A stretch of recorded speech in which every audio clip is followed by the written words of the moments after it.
अमीना एक मेहनतकश महिला थी, खुशी से भरे छोटे से घर में रहती थी।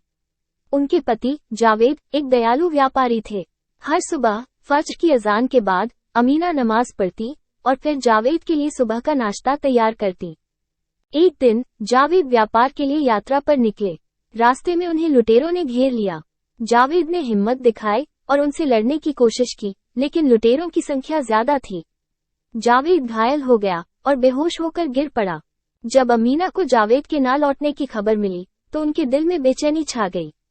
उन्होंने तहेरे दिल से अल्लाह से दुआ की।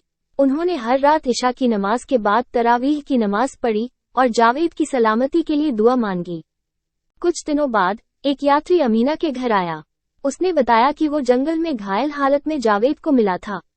उसने उनकी मदद की और उन्हें नजदीकी शहर के अस्पताल ले गया। अमीना खुशी से झूम उठी। उन्होंने अल्लाह का शुक्र अदा किया कि उनकी दुआ कबूल हुई। जैसे ही जावेद अस्पताल से वापस आया, अमीना ने उनकी देखभाल शुरू कर दी। उन्होंने उनको दवाइयाँ दी, उन्हें पौष्टिक भोजन खिलाया और हर तरह से उनका साथ दिया। जावेद भी अमीना के तसब्बुह, ईश्वर की महिमा का गुणगान और उनका मजबूत ईमान, ईश्वर में विश्वास से बहुत खुश हुए।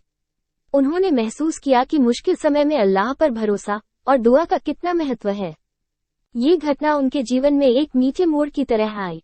उन्होंने हर रोज साथ में नमाज पढ़ना शुरू कर दिया और अल्लाह की राह पर चलने का संकल्प लिया। अमीना और जावेद की कहानी हमें सिखाती है कि मुश्किलों में सब्र, धैर्य और अल्लाह पर भरोसा रखना कितना जरूरी है। साथ ही ये कहानी हमें ये भी बताती है कि पति पत्नी के बीच मोहब्बत, ईमान और दुआ का रिश्ता कितना मजबूत होता है।